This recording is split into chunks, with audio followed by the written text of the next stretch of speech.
Welcome to Healing with Psychology. I'm Dr. Ketaki, your host. I'm extremely passionate about helping you transform your life by simply understanding and changing how you think.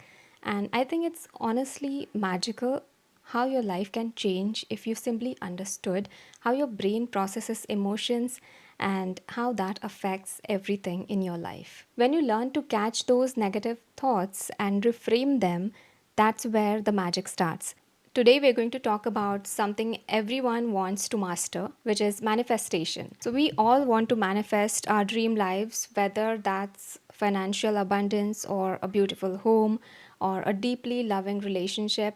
But how many times have you tried visualizing and saying your affirmations and nothing is working? So, the thing is that you cannot manifest a new reality if your brain is biologically wired to block it. So, today that's what we are going to understand. We are going to get into the depth of how your brain works and how it helps you manifest things. So, what I'm about to share with you is a secret manual to rewire your brain for abundance.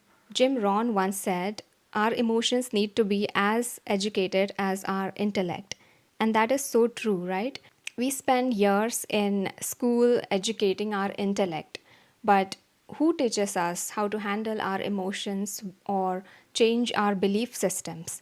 So, to start today, let me remind you of an old story. The story is of six blind men and the elephant. So, as these men were blind, they had never before seen an elephant and they decided to check it out. So, when they were guided towards the elephant, the man holding the trunk said, "This elephant is like a snake." The one touching the leg said, "It's like a tree." The one feeling the ear said, "This elephant is like a fan." And another one touched the tail and said, "You know what? All of you are lying. This elephant is like a rope." They argued, and each one was convinced why he was right. Because each person was only feeling one tiny fraction of the animal, but they thought they knew the whole truth. So that's what actually happens in our life also. We do the exact same thing with our emotions and our dreams. We react based on a tiny piece of the picture and we fail to see the whole picture. So, our reality is often shaped by our limiting beliefs or our limited perspective of life. And that is why we need to understand the whole picture, how our brains and our emotions work together and how our ability to manifest is dependent on that. To manifest what you want, you first have to understand what is stopping you. Imagine your brain is like a high tech control system, just like you see in a sci fi movie. In this control center, there are different parts or departments. And when it comes to handling emotions, the limbic system is the one that handles it. And right in the middle of the limbic system, there is a small almond shaped powerhouse which is called the amygdala. Think of the amygdala as your overprotective society watchman because its only job is to detect the threats in the environment and to sound an alarm if it scans a threat. So, its job is to keep you safe basically and help you survive. So, let's say you saw a snake as you're going down the street, and what will happen is even before you're able to think that there is a snake, you will feel the anxiety. What actually happened was your fight or flight response was activated. But here is where it gets tricky. This security guard in your brain cannot tell the difference between a physical threat and an emotional one. It purely operates on scarcity mindset. So it hates change and wants to keep you strictly in your comfort zone. So let's say you decided that you want to manifest more wealth or start a new business or attract a healthier relationship. Your amygdala immediately senses that this is something unfamiliar or out of my comfort zone and it would be dangerous. So it hits the panic button and it brings out every limiting belief or fear you had related to that thing that you want. Like, what if you fail? What if you lose all of your money? Remember when you were told as a child that you were not good enough in something? This is what people call a manifestation block. your brain triggers a fear response, which makes you self sabotage before you even begin. So, you cannot manifest abundance when your brain is sounding the alarm or making you feel scared because your nervous system is not regulated. So, the question is, if the amygdala is blocking your manifestation or by acting like a panicky security guard, how do we actually take control? Is there any part of your brain that would help you do that? So, yes, there is. It's called the prefrontal cortex and it's situated right here in the front, which is why it's called the prefrontal cortex. You can say that this is your manifestation control center because this is the part that helps you think logically, make the right decisions, and it sets powerful intentions, visualizes your future, and aligns your actions with your goals. So, the problem here is the security guard is very fast, and the wise leader of your brain, which is your prefrontal cortex, is a bit slow. So, when your amygdala is panicking about money or failure, or when you get a highly critical feedback from someone or rejection, it hijacks this wise leader of your brain. You're experiencing an amygdala hijack and you react purely out of emotion before your wise leader has even a chance to step in. And that is why you might say things in anger that you will regret later or make decisions that you might regret. So, to successfully manifest and handle everyday stresses, you have to quiet down your alarm so that your prefrontal cortex can actually focus on your dreams. And this is the way to do it. Take a deep breath. It sounds simple, but this physically slows your heart rate down and tells your nervous system it is safe for us to expand and grow. Second thing you can do is assess the block logically. Use your prefrontal cortex. When you're asking logical questions, that is when your prefrontal cortex is active. So ask yourself, is this fear of going broke actually true right now? Is my boss's criticism actually valid, or am I just panicking or taking it personally? The third thing you can do is visualize with intention.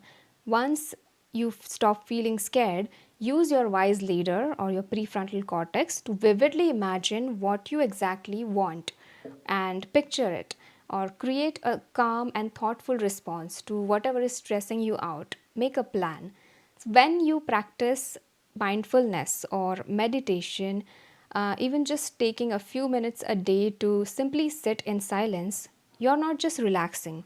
What you're doing is you're strengthening your prefrontal cortex and you're literally building your emotional muscle because your brain is hardwired to attract success rather than fear it. And you're strengthening those pathways, those neural pathways between your prefrontal cortex and your amygdala. It's unbelievable that most of us cannot even find 5 minutes to sit in silence with ourselves. And I think it's not so much about the time it takes, but about your subconscious fear that if you sit with yourself, all of the things that you're avoiding thinking about will have a chance to come up, and that could be quite uncomfortable to your brain and to your mind. So, trust me, the discomfort is temporary, and the benefits that you will get out of meditating every day will outweigh that discomfort. So, you owe it to yourself to show yourself how far you can go in life, and meditation is the thing that will open all doors. You already know that thought creates reality and your dreams. You have heard that in manifestation. And it's not actually magical. Even in cognitive behavior therapy, there is a triangle that says thoughts affect your emotions and emotions affect your behavior. So it's very important to choose your thoughts, and that's the power that all of us have. But if you're not able to access or use that power, and if we feel that we are lacking in it, then we can always strengthen our neural pathways and your prefrontal cortex, which is the part that is involved in rational thinking. And meditation is the way, it is like the best tool that you can use to do that.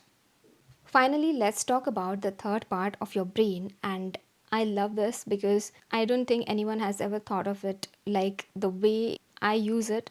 The hippocampus.